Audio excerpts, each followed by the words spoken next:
Shut up! Mr. Rio. Nakakaantok pala para sa'yo ang klasiko. Muntik mamatay experiences.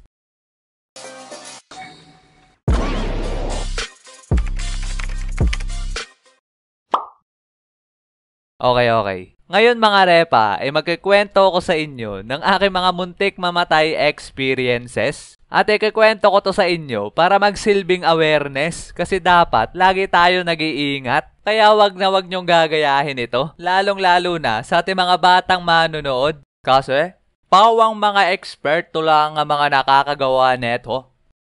Una kong ikikwento sa inyo mga repa ay yung mga panahon na nagkakarera kami ng bike ng tropa ko. Tanghalin tapat pa nga nun, tapos mapayapa ako nakatambay dun sa duya namin. Tapos maya-maya ay biglang dumating yung tropa ko, tapos niyaya niya ako magbike.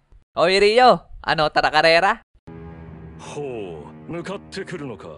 Nigezu ni kono Dio ni chikazuite kuru no ka? Chikazuka nakia, temee o buchinomessenai nde na. Ho.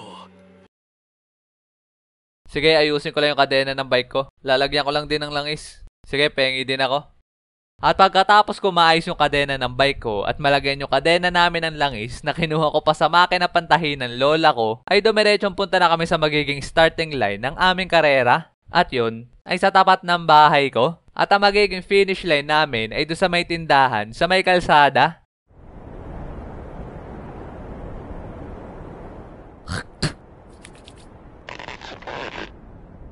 Okay.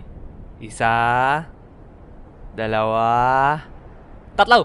Talaga naman dalas-dali kaming dalawa sa pagpadyak. At kung sino matatalo ay manlilibre ng ice tubig. Ang pinakamasarap pa naman na pagkain o kaya naman inumin ay yung libre. Kaya kahit ice tubig lang yun ay para sa amin ay maglalasang Sprite yan, lalong-lalo na pag libre. Kaya naman hapit ako sa pagpedal nun para lang manalo. Tapos nung malapit na kami sa kalsada, ay nagready na kami lumiko sa kaliwa papunta sa may tindahan. Pero nung pagliko namin, ay may biglang bumulaga sa amin na jeep.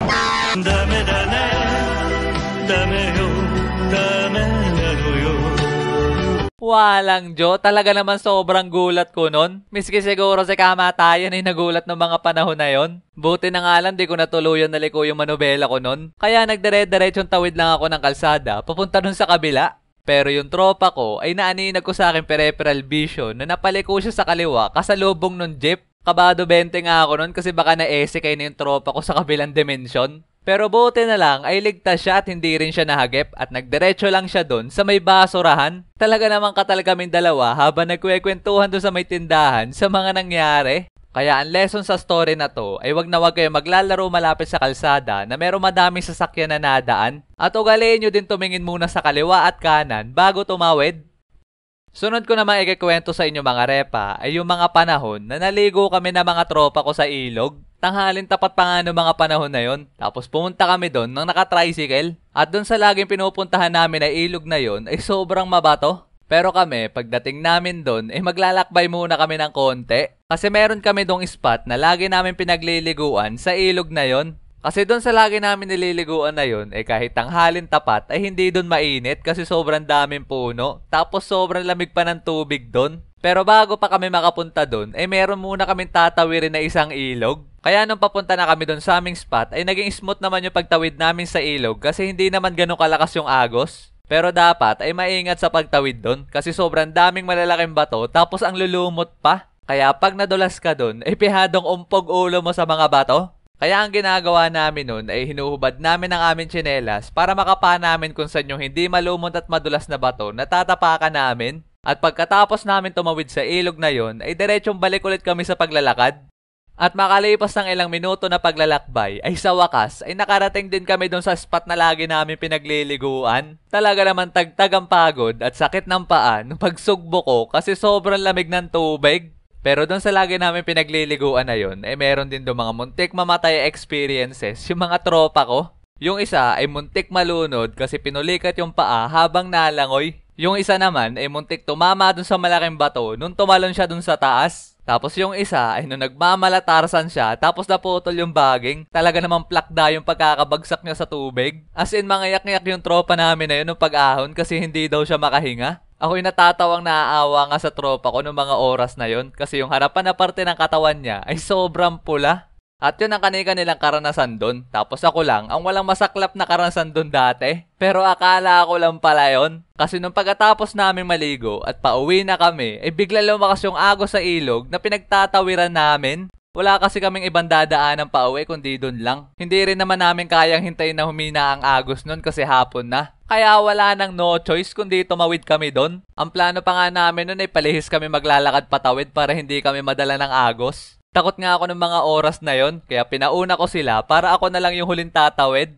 At makalipas ang ilang minuto ay nakatawid ng ayos yung mga tropa ko. At nung ako na yung matawid ay talaga namang kabado 20 ako. Konting maling hakbang kasi ay pihadong madadala ako ng agos. Pero kahit kabado ako nun, malayo din naman yung natawid ko. Pero nung malapit na ako sa kabila, ay bigla naman natagtag yung bato na tinatapakan ko. Nanda to? Kala ko na mga oras na yun ay madadala na ako ng agos. Pero buti na lang ay nahawakan ako ng tropa ko sa kamay.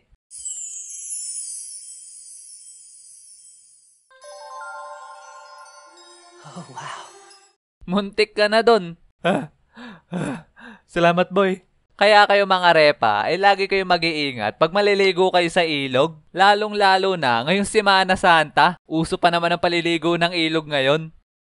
Sunod ko naman ay kikwento sa inyo mga repa ay yung mga panahon na nagka-appendicitis ako. Oo mga repa, sa sobrang kulit ko nung bata ako ay nagka-appendicitis ako. Kaya para sa ating mga batang manonood ay stay put ka lang dyan para maiwasan mo magkaganto. Nung elementary kasi ako, pagkatapos kong kumain ng tanghali ay lagi ako nagtatatakbo. As in pagkatapos kong kumain ay karepas agad ako ng takbo papuntang school para maglaro. Kaya anong nangyayari ay inaatay ako. Talaga namang araw-araw tuwing tanghali ay ang sakit lagi ng tagiliran ko, kakatakbo. Tapos one time, noong mga panahong wala akong pasok at mapayapa ako nanonood ng TV, ay biglang sumakit ng sobra yung tiyan ko. As in biglaan, para nga akong binadiblow noong mga oras na yon. Ang gulat pa nga ng mga tao sa bahay namin nun kasi bigla ako nagsisigaw ng malakas. As in hindi sila lahat magkaintindihan kung anong gagawin kasi talaga namang garal-gal ang sigaw ko ng mga oras na yon sa sobrang sakit. At para sa akin, ayun ang pinakamasakit na naramdaman ko sa buong buhay ko. Kaya kung scale 1 to 10, ay 100 ang sakit. Naalala ko pa nga nun na kung ano-ano pinagpapapahid ng lola ko sa tiyan ko nun. Una pinahid niya sa akin ay mansanilya, pero hindi gumana. Kaya ang sunod na pinahid niya sa akin ay kamatis. Sunod ay bawang, sunod ay sibuyas. Kalamyas na nga lang ang kulang ay sinigang na. Kahit nga yung tubig na pinabulong sa albularyo na iniinom ng lola ko ay pinahid na rin sa akin. Wash out sa inyo kung meron din ganun ang lola nyo. Tapos maya-maya ay tinawagan ni Tito si Mama at sinabi sa kanya ang mga nangyayari sa akin. Nasa Hong Kong pa kasi si Mama noong mga panahon na yon. Tapos ang sinabi ni Mama kay Tito ay dalhin na daw agad ako sa ospital. Pinigilan pa nga kami dati ni Lola na magpa-ospital kasi magastos daw. Hindi na daw yung kailangan kasi madadala naman daw sa hilot yung tiyan ko. Kaya nagalit si Mama ng sobra nun at pinilit niya si Tito na dalhin na daw agad ako sa ospital kasi baka mapano pa ako. Naalala ko pa nga nun na ang layo ng pinuntahan namin papuntang ospital. Sa sobrang layo ay nakatulog na ako sa biyahe. Tapos nung pagising ko ay nasa operation room na agad ako. Sabi pa nga sa akin ng doktor nun ay bumalik na lang daw ulit ako sa pagtulog. Tapos ang sunod ko nagising nun ay tapos na ang operasyon at si tita nakasama ko. Sabi daw ng doktor ay pumutok daw ang appendicitis ko. Buti na lang daw at nadalagad ako sa ospital kasi mamamatay daw ako pag hindi daw natagtag agad yung appendicitis ko kasi malalason daw ang buong katawan ko. Kaya ang payo ko sa inyo ay magpahinga muna kayo pagkatapos nyo kumain. Huwag yung tatakbo agad kayo katulad nung ginawa ko nung bata pa ako. Kung ayaw nyo matulad sa akin na may peklat sa tiyan na para bang may cesarean. So yun muna mga repa, sana nagustuhan nyo ang ating video. At lagi nyo tatandaan na dapat lagi kayo nag-iingat at wag na wag nyo gagayahin ang mga kinento ko dito. At mag-iingat din kayo ngayong Holy Week kasi uso ngayon ang paliligo sa ilog at dagat. Stay safe lagi mga repa. At gusto ko rin pala magpasalamat sa inyo kasi naka 900k subscribers na tayo. At bilang pasasalamat sa inyo, gusto ko sana magpa-giveaway pag naka 1 million subs na tayo mga repa. Isang munting pasasalamat lang yun sa inyong walang sawang pagsuporta. Kaya follow nyo ako sa aking FB page kasi doon ako magpo-post.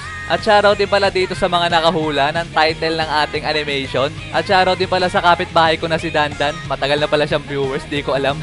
So yun lang mga repa, sana nagustuhan nyo ang ating video. At wag nyo na rin kakalimutan na mag-like and subscribe. At pindutin nyo na rin yung bell notification na yan para updated kayo sa ating mga padating pang animation. So yun lang, stay safe, kita-kits sa ating next video. Peace!